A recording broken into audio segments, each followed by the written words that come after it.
Bom dia! Estamos de volta com as nossas reflexões matinais. Venham as águas. Nós estamos meditando na carta de Paulo aos Colossenses.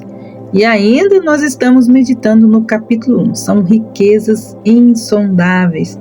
E nós estamos indo versículo a versículo deste capítulo. Hoje nós vamos ver então o capítulo 1 e vamos ver o versículo 14, que fala sobre a obra do Senhor Jesus. 14, em quem temos a redenção, o perdão dos nossos pecados. Nós vimos na sexta passada que Ele nos libertou do domínio das trevas e Ele nos trouxe ao reino do seu Filho amado, em quem temos a redenção e também o perdão dos nossos pecados. Tendo então mencionado a respeito do reino do Filho, do seu amor, Paulo agora ele começa então a falar sobre a maravilhosa obra de Jesus. Paulo traz luz a uma das mais sublimes passagens das Escrituras.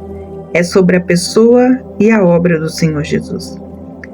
Fica difícil saber se o apóstolo já concluiu aqui a sua oração ou se ele continua nos versículos que nós estamos estudando. Tal distinção, todavia, não tem grande importância porque, ainda que os versículos que se seguem não seja a continuação da oração pura de Paulo, são, na verdade, também pura adoração. Nessa maravilhosa passagem que exalta o Filho de Deus mais que qualquer outra pessoa, não encontra o nome dele em forma nenhuma. Por um lado, isso é notável, por outro, não é de admirar. Pois quem além de nosso bendito Salvador poderia preencher a condição aqui descrita? Essa passagem nos faz lembrar das palavras de Maria ao jardineiro. Senhor, se tu o tirastes, dize-me aonde o pusestes e eu o levarei. João, capítulo 20, versículo 15. Ela não menciona o nome de Jesus, pois tinha em mente somente uma pessoa. Antes de tudo, Cristo nos é apresentado como aquele em quem nós temos a redenção, a remissão dos nossos pecados. Aqui, redenção descreve o ato pelo qual nós fomos comprados, como vimos no mercado dos escravos do pecado. Redenção, Ele nos retirou do reino das trevas e nos transportou para o reino do Filho do seu amor. Foi como se o Senhor Jesus pagasse um preço por nós. E qual foi o preço que Ele se dispôs a pagar? Foi como se dissesse: tenho-os em tão autoestima que eu estou pronto a derramar o meu sangue para comprá-los. Uma vez então que fomos comprados por tão alto preço, fica evidente que nós já não pertencemos a nós mesmos, pois nós fomos comprados por bom preço. Por isso nós não devemos viver como bem desejarmos, e sim para glorificar o nosso Mestre. Nós nascemos e nós fomos comprados para viver para a glória daquele que nos comprou.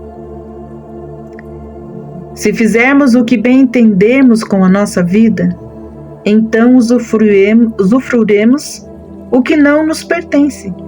Seremos como ladrões. Cristo, Ele não somente nos redimiu, como também Ele nos concedeu a remissão dos nossos pecados. Mas o que isso significa?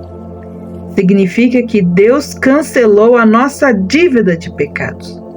O Senhor Jesus Cristo, Ele pagou a penalidade sobre a cruz. Por isso, não é preciso pagá-la outra vez. A conta está acertada. A conta foi encerrada. Deus não apenas ele nos perdoou, mas ele removeu os nossos pecados para tão longe quanto és afastado do Oriente é afastado do Ocidente. O Salmo 103, versículo 12, nos fala sobre isso. Nós vamos fazer então essa leitura. Salmos 103, versículo 12.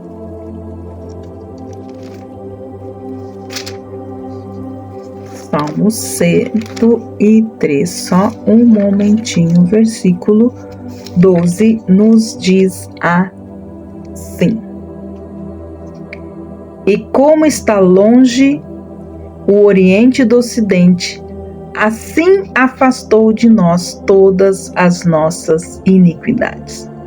Tal como um pai se compadece dos seus filhos, assim Yahvé se compadece daqueles que o temem. Foi o Senhor Jesus que pagou o preço. Foi Ele que nos comprou, nos deu a redenção e também a remissão dos nossos pecados. Esta é a maravilhosa obra que o Senhor Jesus realizou por nossas vidas. Amanhã, amados, nós vamos ver então as glórias de Cristo como o cabeça da igreja. Que Deus abençoe você e você tenha uma excelente semana, coberta pelas bênçãos preciosas e por esta obra preciosa de Jesus, que te redimiu e te deu a redenção.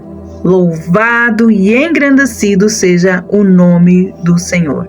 Que Deus te abençoe e até amanhã com as nossas reflexões matinais. Venham as águas. Até lá!